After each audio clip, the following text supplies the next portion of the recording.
Israel पर Iran और Hezbollah की तरफ से अभी तक के सबसे बड़े हमले का खतरा बढ़ता ही जा रहा है। दरअसल अमेरिकी अखबार द न्यूयॉर्क टाइम्स ने अपनी रिपोर्ट में खुलासा किया था कि ईरान इजराइल पर 15 अगस्त 2024 तक जवाबी हमला कर सकता है।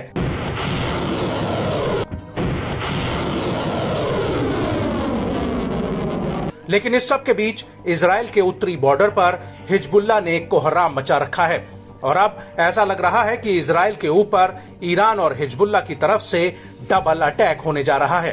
दरअसल इजरायली सेना को इस बात की पुख्ता जानकारी मिल चुकी है कि हिजबुल्लाह की राडवान फोर्स उत्तरी इजराइल पर जमीनी हमला करने की तैयारी कर रही है। आईडीएफ का कहना है कि राडवान फोर्स के पास उत्तर में घुसकर सेटलमेंट्स में अपना झंडा लहराने और उस इलाके को आग के हवाले करने की ताकत है और ऐसे में हिजबुल्लाह को किसी भी सूरत में हल्के में नहीं लिया जाना चाहिए।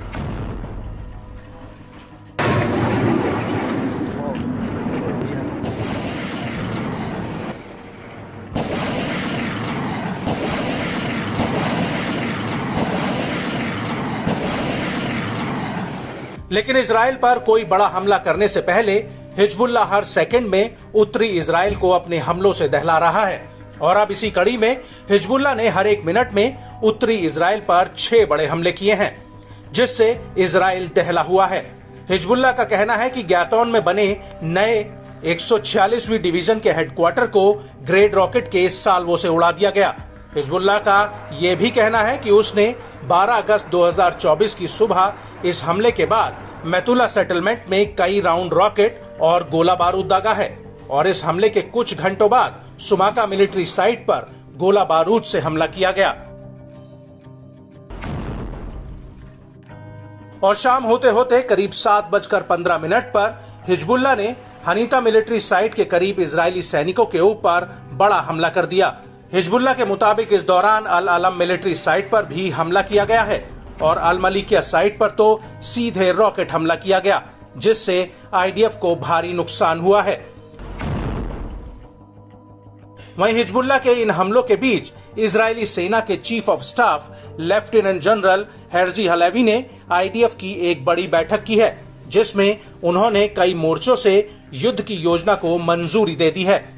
हलेवी का कहना है कि हम उच्च स्तर पर युद्ध के लिए तैयार हैं। बड़ी बात यह है कि इस मीटिंग में आईडीएफ के deputy chief, intelligence head, operation के डायरेक्टर्स, उत्तरी कमांड के मुखिया और एयरफोर्स के हेड ने हिस्सा लिया था। आपको बता दें कि इस मीटिंग के पीछे एक बड़ा कारण है, वो ये कि 12 अगस्त 2024 को अमेरिकी फॉक्स न्यूज ने अपनी एक खबर में कहा कि इजराइल पर अगले 24 घंटों में ईरान और हिजबुल्लाह की तरफ से हमला हो सकता है, जिसके मद्देनजर आईडीएफ ने ये मीटिंग बुलाई थी।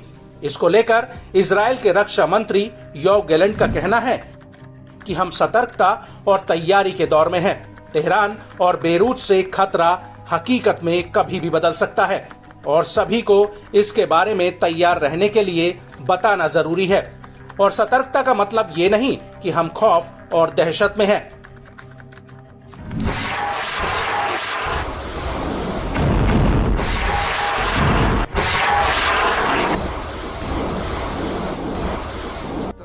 वहीं इस सब के बीच ईरान के ऊपर इंटरनेशनल प्रेशर बढ़ता ही जा रहा है। ब्रिटेन, फ्रांस और जर्मनी ने संयुक्त रूप से एक बयान जारी करके ईरान को चेतावनी दी है कि वो इजराइल पर हमला न करे, जिससे पूरा इलाका एक बड़े युद्ध की चपेट में आ सकता है।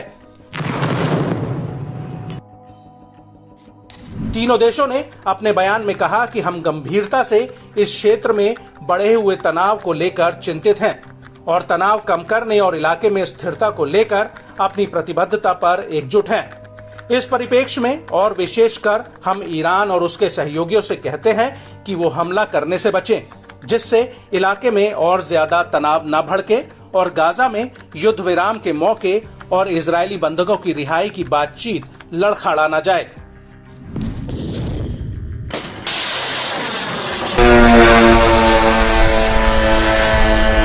आपको बता दें कि ब्रिटेन, फ्रांस और जर्मनी ने कहा कि अगर ईरान ने इजराइल पर हमला किया तो वो अपने कृत्यों और शांति और स्थिरता को खत्म करने की जिम्मेदारी लेगा। हालांकि इतना सब होने के बावजूद ईरान के विदेश मंत्री अली बाघेरी कानी ने चीन के विदेश मंत्री वांग यी से साफ कह दिया है कि ईरान के पास उपयुक्त जवाब देने और रोकने का अधिकार है।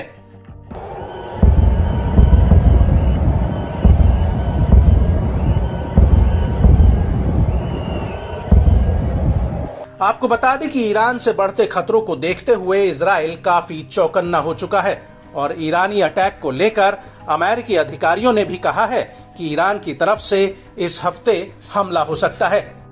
इसको लेकर अमेरिकी राष्ट्रपति भवन के प्रवक्ता जॉन किर्बी का कहना है कि हमारी चिंता साझा है और हम अपने इजरायली समकक्ष को बताना चाहते हैं कि ये इस हफ्ते हो सकता है।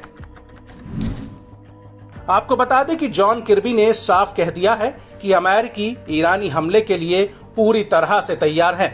किर्बी के मुताबिक हालिया दिनों में अमेरिका ने मिडिल ईस्ट में अपनी मौजूदगी को और ज्यादा बढ़ाया है और ये मौजूदगी 13 से 14 अप्रैल 2024 को हुई इजराइल पर हमले से भी ज्यादा है। अमेरिका का कहना है कि हम इजराइल के ऊपर दोबारा अप्रैल जैसा हमला देखना नहीं चाहते हैं, लेकिन अगर ये होता है तो अमेरिका इजराइल की रक्षा करेगा।